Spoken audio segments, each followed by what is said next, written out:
I'm in a dungeon. I can't see very well. Let's keep moving. Things are jumping out, big spells, fighting evil creatures, killing people. Things are appearing and doing headshots. Things are rising from the dead, and you are into it. Hunted's a fast-paced game with a lot of depth.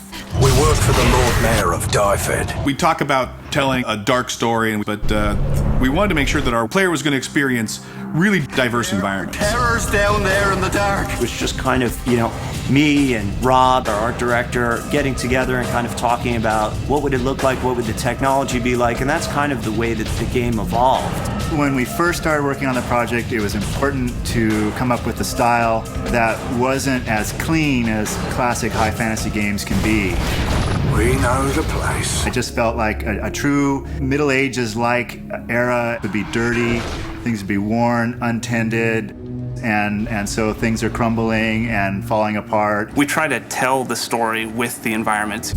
The wear and tear, the grime we put on it, we try to give that sense of history. You come into an area with ancient ruins of some civilization that used to live in an area, but it's about giving the world this richness and this life that is larger than the span of the game story we're telling.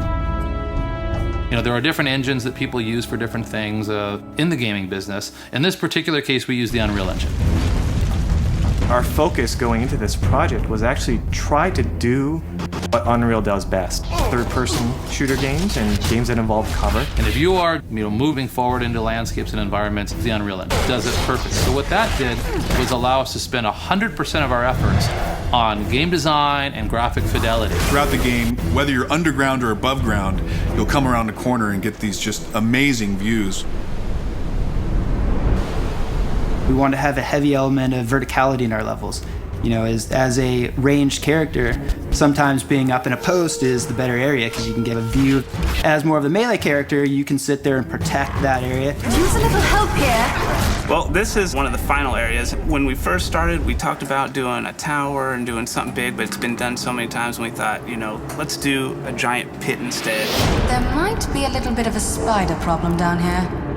These big pieces of basalt rock, they actually were modeled out in 3D first, so it really has a very sculpted feel. I want them to feel like they're stepping on hard ground and they're climbing up solid stairs and interacting with every facet of the geometry that's on the ground.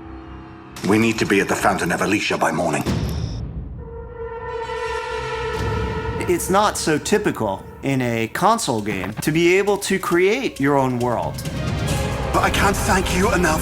What happens if I could build my own dungeons? And that was the founding principles of Crucible. What we allow the players to do is, jump in there, grab these unique levels that we created, put them in a map, populate them with the enemies you want and the way that you want, and create an experience for somebody else. There's a whole list of parameters that they can put on, whether it's timed or how many waves of enemies. And we just give the user the ability to be the game maker. At first, when the idea was pitched to me, I actually thought we're crazy. Those beasts are everywhere. So this team goes in there, and they're actually making the levels awesome. What we ended up designing was actually a very cool system. When users fire it up for the first time, they're not going to be intimidated, and it's very straightforward to use. The spark for Hunted comes from a lifetime of making and playing fantasy games.